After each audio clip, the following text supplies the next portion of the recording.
During my first 2 years at Emory, poetry became my refuge. Back then, I was sure my voice would be unapologetically angry, spilling onto the page in lines like "fuck Putin."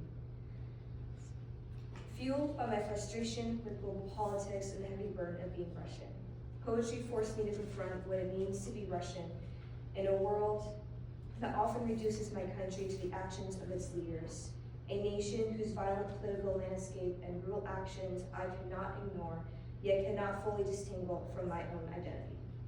As a double major in history and creative writing, the more history classes I took, the more I realized that I could bridge the voice I had found in my writing into my historical research. When I began studying Russian history, something shifted. I found myself pulled towards contemporary Russian history and towards the man who has been president of Russia my whole life. History taught me to speak the truth, not just for myself, but for those who cannot. It showed me that the voice I had honed through poetry had to live beyond the page, shaping my research, my activism, and my very way of being.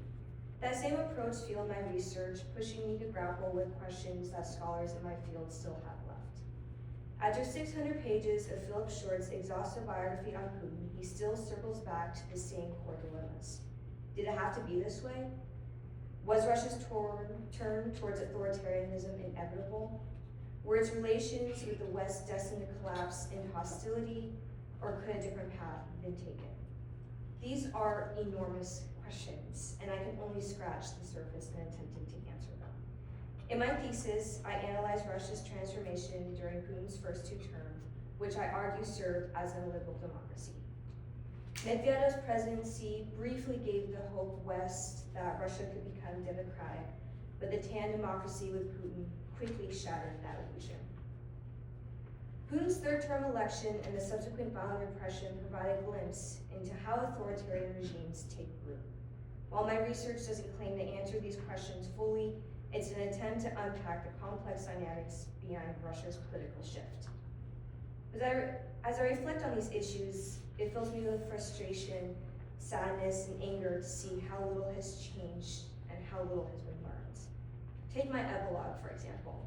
As Russia prepared to host the 2014 Sochi Olympics, the world watched as Putin's government cracked down on dissent, LGBTQ rights, and cracked down on dissent, and silenced critics with impunity. The repression didn't stop at Russia's borders. Western journalists covering the Olympics faced harassment, surveillance, and restrictions on reporting. Western leaders issued public statements condemning these actions. However, these words are not backed by any significant measures. There were no sweeping sanctions directly targeting Russian government key figures or institutions. While some Western officials, such as Barack Obama, decided to boycott the opening ceremonies, other leaders attended the Olympics, signaling a reluctance to disrupt any diplomatic relations with Russia. The message was clear. On the global stage, dissent would not be tolerated, and a week after the Olympics ended, Putin invaded Crimea. The lack of a decisive action regarding the Olympics has signaled a weakness to Putin, and he seized on the opportunity to redraw borders and test the limits of international tolerance. The invasion of Crimea was not just a military act. It was a statement. It showed that authoritarian leaders could act with impunity as long as we remained unwilling to back democratic principles with actions. The questions I set out to answer about Russia's descent into authoritarianism, its fractured relations with the West, the choices that led us here, were meant to serve as a cautionary tale.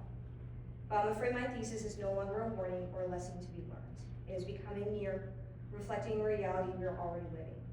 It's about deepening distrust, growing division, and the gradual erosion of democratic norms, until the rights we take for granted are no longer guaranteed. This isn't just about Russia, it's about us.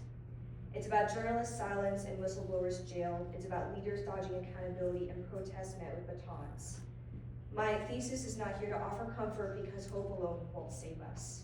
Hope wasn't enough to save Russia. It exists exposed to warn and to make clear that the systems we can trust can crumble faster than we ever imagined. Just as America once believed democracy would save Russia, we convinced ourselves it would protect us here. But democracy is not a given, it is a fight, one that requires constant, unflinching willingness to confront the truth. If we do not wake up to that reality, we will find ourselves asking the same questions Philip Short did. Did it have to be this way, and could we have stopped it? Thank you.